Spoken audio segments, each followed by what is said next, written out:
Look, I need you to understand something that's happening right now. While you're watching this, there's a quiet panic spreading through retirement accounts across America, and most people have no idea it's even happening. Let me paint you a picture. Right now, gold is trading above $2,750 an ounce. Silver just hit a 14-year high, touching 43.81 tarn. These aren't just numbers on a screen. These are warning signals, and the people who understand what they mean are moving fast. Here's what nobody's talking about. The retirement system that millions of Americans have trusted for decades is built on a foundation that's cracking. Not might crack, not could crack, is cracking. Right now. Think about this. The average retiree needs their savings to last 20, maybe 30 years. But here's the problem. The purchasing power of those savings is being destroyed faster than most people realize. Inflation officially cooled in recent months, sure. But let's talk about what that really means. When they say inflation cooled, they're talking about the rate of increase slowing down. The prices didn't go back down. Everything still costs dramatically more than it did just a few years ago. Your grocery bill, your insurance, your health care, your utilities, all of it permanently higher. And your retirement account? It's still denominated in dollars that buy less every single day. Now, I want you to imagine something with me. Picture a retiree who saved diligently for 40 years, did everything right, maxed out their 401k, diversified their portfolio, followed all the conventional wisdom. They retired 3 years ago with what they thought was a comfortable nest egg, maybe $1 million. Sounds like a lot, right? But here's what happened to that $1 million. In real purchasing power, it's worth maybe $850,000 now. Maybe less. They didn't lose money in the market. They didn't make bad investments. The value just evaporated through inflation. And this is the part that keeps financial advisors up at night. That erosion isn't stopping. It's accelerating. Let me show you something that's happening behind the scenes. Central banks around the world are buying gold at the fastest pace in decades. Not slowing down, speeding up. The People's Bank of China has been adding to their gold reserves month after month. Poland just announced massive purchases. India's central bank is accumulating. Turkey, Singapore, the Czech Republic, all buying. Why? Because they see something. They understand that the global monetary system is shifting in ways that most individual investors don't recognize yet. These aren't emotional decisions. These are calculated moves by the smartest financial minds in the world, managing trillions of dollars. And here's where it gets interesting. While central banks are buying physical gold by the ton, there's something else happening in the silver market that's absolutely fascinating. Industrial demand for silver is exploding. Solar panels need silver. Electric vehicles need silver. 5G infrastructure needs silver. AI data centers need massive amounts of silver for their electrical components. We're talking about a metal that's being consumed in industrial applications at unprecedented rates. Unlike gold, which mostly sits in vaults, silver gets used up. It goes into products that end up in landfills. It's not coming back. And the supply? It's not keeping pace. Let me tell you about something that happened in 1980. Silver hit $50 an ounce. People thought it was insane, unsustainable, a bubble. And you know what? It crashed. Hard. But here's what's different now. Back then, it was speculation driving the price. The Hunt brothers trying to corner the market. Pure financial engineering. Today, the fundamentals are completely different. We have real industrial demand that didn't exist in 1980. We have supply constraints that are structural, not temporary. We have central banks diversifying away from dollars. We have geopolitical tensions that make physical assets more valuable. This isn't speculation. This is supply and demand meeting at a moment when the entire financial system is being questioned. Now, I want to talk about something that affects you directly, your retirement account. Whether it's a 401k, an IRA, whatever. It's probably sitting in a mix of stocks, bonds, maybe some mutual funds. Traditional assets. And there's nothing wrong with that, necessarily. But here's the question nobody's asking. What happens to those assets when the dollar's purchasing power continues to decline? You see, there's this assumption baked into retirement planning. The assumption that the dollar will maintain relatively stable value over time. Small inflation, sure, 2-3% a year. Manageable. But what we've seen recently isn't small inflation. And the structural forces driving it aren't going away. Think about the national debt. It's over $34 trillion now.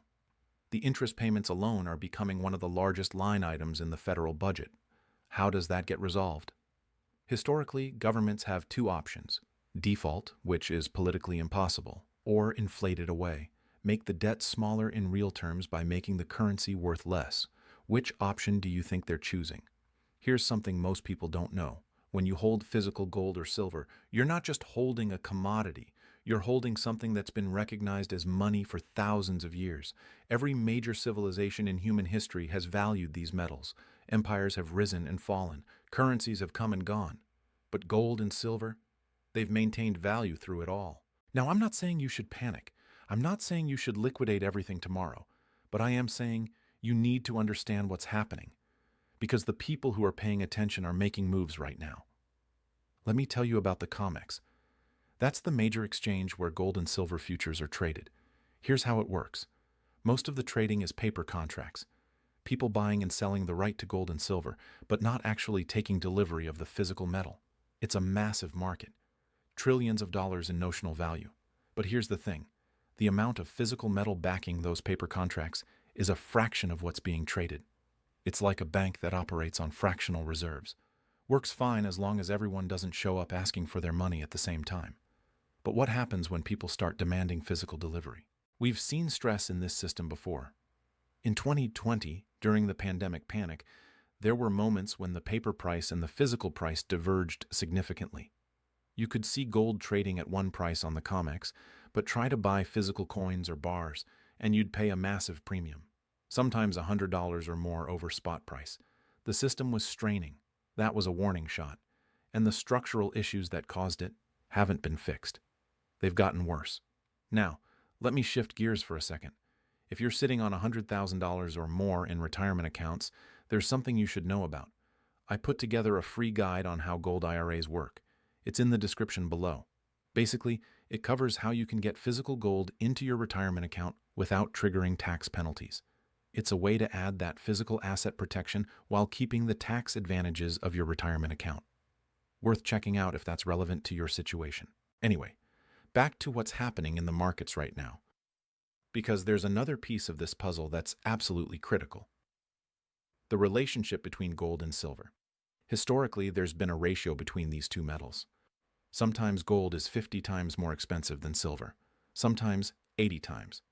Right now, we're seeing that ratio at levels that historically have preceded major moves in silver. When gold is expensive relative to silver, and then silver starts catching up, the moves can be explosive. Look at what happened in 2011. Silver went from around $18 an ounce to nearly $50 in less than a year. That's not a typo. Almost a 3x move in months. Now, I'm not predicting that happens again, but I am saying the setup is similar. Industrial demand is higher now, supply is tighter, and silver just broke through a 14-year high.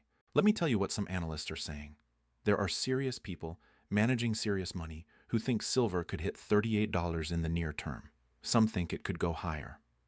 One analyst I respect thinks gold could reach $2,900. These aren't wild-eyed speculators. These are people who've been right about major market moves before.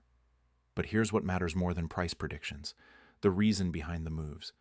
Because if you understand the why, you can make better decisions about the what. The why is this: we're living through a moment of monetary transition. The dollar has been the world's reserve currency since World War II. That's given the United States enormous advantages. We can print money and export inflation. We can run massive deficits without immediate consequences. We can sanction countries and cut them off from the financial system. But that power is being challenged now, not loudly, not dramatically, but steadily. Countries are making bilateral trade agreements in their own currencies. The BRICS nations are talking about alternative payment systems. Central banks are diversifying their reserves away from dollars and into gold. This isn't happening overnight. It's a slow process. But it's happening, and the implications for dollar holders are profound. Think about it this way. If you're holding an asset that's losing purchasing power, and there are alternative assets that are gaining value, what's the rational move? At some point, the smart money shifts, and we're seeing signs that shift is beginning. Now, let me talk about something that doesn't get enough attention: the psychology of retirement planning. Most people save for decades with a specific number in mind. Maybe it's $1 million. Maybe it's $2 million. Whatever the number, there's this sense that once you hit it, you're safe. You've made it. You can retire comfortably. But that number is meaningless without context. $1 million in 1990 bought a lot more than $1 million today. And $1 million today will buy a lot more than $1 million in 2035. The number stays the same, but the purchasing power evaporates. This is the retirement crisis nobody's talking about. It's not that people didn't save enough. It's that the value of what they saved is being systematically destroyed. And the traditional solutions, putting money in bonds or dividend stocks, aren't keeping pace with real inflation. Let me give you a specific example. Treasury bonds. Considered the safest investment in the world, right? Backed by the full faith and credit of the United States government. But what's the yield on a 10-year treasury right now? Maybe 4.5%. Sounds okay until you realize that real inflation, the actual increase in the cost of living, is higher than that. You're losing purchasing power while thinking you're being safe. This is the trap. The safe investments aren't safe from inflation, and the investments that might keep pace with inflation come with volatility that retirees can't stomach. It's a no-win situation with traditional assets alone. But physical precious metals, they're different. They're not someone else's liability. They're not dependent on a government's promise or a company's earnings. They're tangible assets with intrinsic value, and historically, they've maintained purchasing power through periods of monetary chaos. Let me tell you about 1971. That's when Nixon closed the gold window, ended the convertibility of dollars to gold, essentially took the world off the gold standard. At that time, gold was $35 an ounce. Within a decade, it hit $850. That's a 24x increase. Why? Because the market was repricing gold to reflect the new monetary reality. We might be at a similar inflection point now, not identical, but similar. The monetary system is shifting, the rules are changing, and the assets that do well in these transitions are the ones that don't depend on the old system's stability. Here's something else that's happening. The mining supply of both gold and silver is struggling. It's getting harder and more expensive to pull these metals out of the ground. The easy deposits have been mined. The ore grades are declining. The costs are rising. And new mine development takes years, sometimes decades. So you have this situation where demand is increasing, supply is constrained, and the monetary backdrop is supportive. That's the kind of setup that leads to sustained price increases, not just short-term spikes. Now, I want to address something. Some people hear this and think it sounds like fear-mongering, like I'm trying to scare you into making rash decisions. That's not what this is. This is about understanding risk. Real risk. Not the risk that the stock market goes down 20% and comes back. The risk that your purchasing power erodes so much that your retirement plans become unworkable. That's a different kind of risk. And it's not theoretical. It's happening right now to millions of people who thought they had enough saved. Let me tell you about Japan. In 1989, the Nikkei stock index hit nearly 39,000. Then it crashed. And you know when it got back to that level? 2024. 35 years later. Imagine being a Japanese retiree who had their money in the stock market in 1989. They'd be in their 90s now, just getting back to even in nominal terms. And in real terms, accounting for inflation, they lost decades of purchasing power. That's an extreme example, sure, but it illustrates the point. The conventional wisdom about retirement investing assumes certain things about market returns and currency stability. When those assumptions break down, people get hurt. And here's what's scary. The assumptions are breaking down right now. We're seeing it in real time. The inflation that was supposed to be transitory wasn't. The interest rates that were supposed to stay low forever didn't. The dollar that was supposed to remain unchallenged is being challenged. So what do? How do you protect yourself? This is where physical precious metals come in. Not as a speculation, not as a get-rich-quick scheme, but as insurance. As a hedge against the scenarios that could devastate traditional retirement portfolios. Think about it like this. You have insurance on your house, right? You're not hoping your house burns down. You're not excited about the possibility. But you have insurance just in case, because the downside of not having it is catastrophic. Physical gold and silver are insurance for your financial life. If the monetary system remains stable, if inflation stays low, if the dollar maintains its dominance, you'll be fine. Your traditional investments will probably do okay. But if any of those assumptions break down, having physical precious metals could be the difference between a comfortable retirement and a financial disaster. And here's the thing. The cost of that insurance is relatively low right now. Yes, gold is at all-time highs. Yes, silver is at 14-year highs. But relative to the potential downside they're protecting against, they're still reasonable. Because if the scenarios we're discussing play out, these prices will look cheap in hindsight. Let me give you another historical example. In 2008, during the financial crisis, gold was around $800 an ounce. People thought it was expensive. By 2011, it was over $1,900. More than doubled in 3 years. Why? Because people lost faith in the financial system. They wanted something tangible, something that couldn't be printed or manipulated. We're seeing early signs of that same loss of faith now. It's not panic yet. It's not a crisis, but it's there. You can see it in the central bank buying. You can see it in the premiums on physical metal. You can see it in the way institutional investors are starting to talk about gold as a strategic asset again. The smart money is positioning for something. And if you're not paying attention, you're going to be caught off guard when it happens. Now let me talk about timing. Because people always want to know, is now the right time? Should I wait for a pullback? What if prices go down after I buy? Here's the truth. Nobody can time the market perfectly. Nobody. The people who try usually end up buying high and selling low because they're always waiting for the perfect moment that never comes. But here's what I can tell you. The structural factors driving precious metals higher aren't going away. The debt isn't shrinking. The money printing isn't stopping. The geopolitical tensions aren't easing. The industrial demand for silver isn't declining. These are long-term trends, not short-term fluctuations. So yes, prices might pull back in the short term. They might consolidate. They might even drop 10 or 15%. But if you're thinking about this as long-term protection, as insurance for your retirement, those short-term moves don't matter. What matters is having the position before the major move happens. Because when precious metals really start moving, they move fast. You saw it in the 1970s.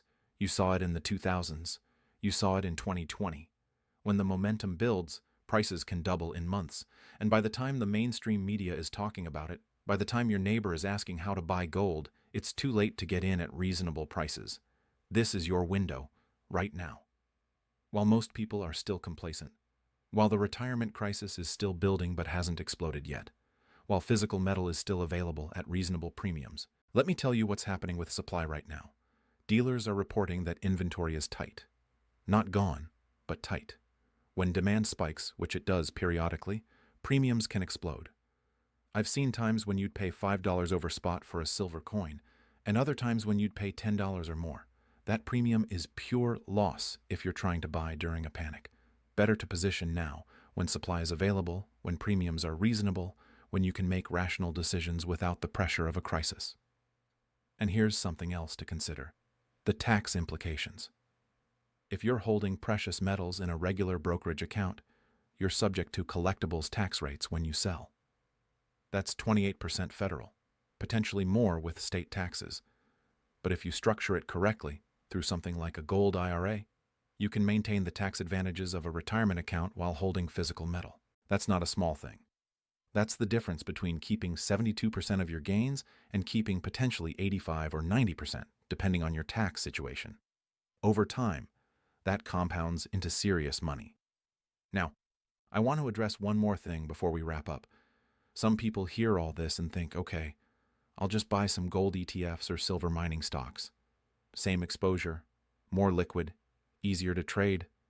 And look, those have their place. But they're not the same as physical metal, not even close. An ETF is a financial instrument. It's a claim on gold, not gold itself.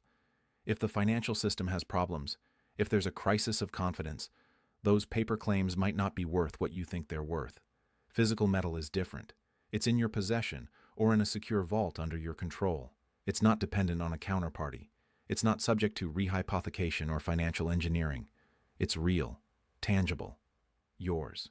That difference matters, especially in the scenarios we're discussing. Because if you're holding precious metals as insurance against financial system instability, you don't want that insurance to be part of the financial system. You want it outside the system. Independent. Secure. Think about it like this. If there's a fire, you don't want your fire insurance policy stored in the house. You want it somewhere safe, somewhere the fire can't reach it. Same principle applies here. So here's where we are. The retirement crisis is real. It's building.